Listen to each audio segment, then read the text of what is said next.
Ticket उनके लिए नहीं बल्कि जनता के लिए मिला है। लेकिन बीजेपी की तरफ से तो बातें हो रही हैं, कांग्रेस की तरफ से भी एक जरूरी और बड़ी खबर आ रही है। जी हां, कांग्रेस के टिकट से जुड़ी हुई जरूरी खबर यह कि 13 और 14 अक्टूबर को कांग्रेस ने सीईसी की बैठक बुलाई है। दिल्ली में 2 दिन तक लगातार टिकटों पर मंथन होगा। 15 अक्टूबर को कांग्रेस पहली लिस्ट जारी करेगी। बीजेपी के टिकट पर ऐलान के बाद कांग्रेस में अब मंथन भी तेज होगा।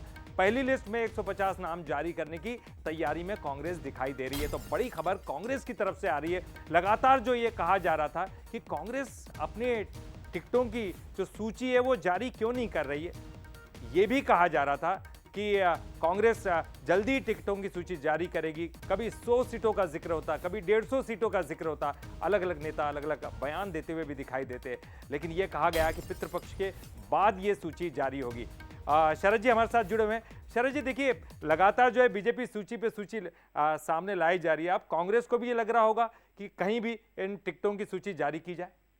देखिए, लगता है कि कांग्रेस पूरी एक साथ 230 विधानसभा सीटों की सूची जारी करने का मन बना चुकी है और 13-14 तारीख की जिस बैठक का जिक्र बंसल न्यूज़ कर रहा है, उस बैठक में एक कंक्लूजन निकालकर ये सूची जो है ये तैयार कर ली जाएगी। क्योंकि अब इस सूची को खंड खंड में जारी करने का बहुत अर्थ नहीं है, समय बहुत कम है और इसी महीने के अंत तक नामांकन पत्र दाखिल करने की प्रक्रिया शुरू हो जाएगी और अब 35 दिन बचे हैं। आज हम 9 अक्टूबर को खड़े हैं और मध्य प्रदेश में 17 नवंबर को, यानी आज से ठीक 1 महीने बाद चुनाव अपने चरम पर होगा और दीप पर्व का उल्लास भी अपने चरम पर होगा। बिल्कुल। और इस पर ज्यादा जानकारी के लिए हमारे साथ हमारे सहयोगी सूरज शर्मा भी जुड़ गए हैं। सूरज देखिए, 150 नाम जारी करने की तैयारी में अब कांग्रेस दिखाई दे रही है, क्या प्रेशर है अब उसके पर?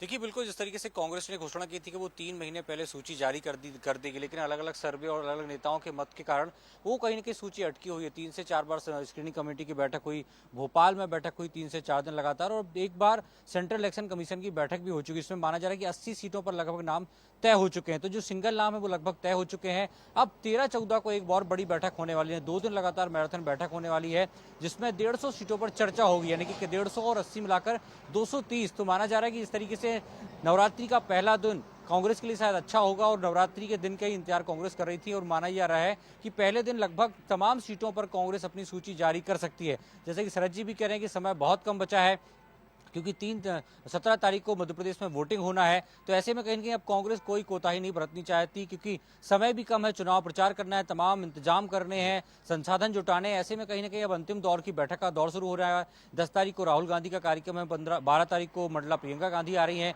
ऐसे में 13-14 तारीख जो है फिक्स की गई है। दिल्ली में तमाम नेता जुटेंगे, 150 सीटों पर चर्चा होगी और माना जा रहा है कि नवरात्रि के पहले दिन 230 सीटों पर एक साथ पूरी सूची के साथ कांग्रेस सामने आ सकती है। चलिए सूरज जी, बहुत बहुत शुक्रिया। और शरद जी,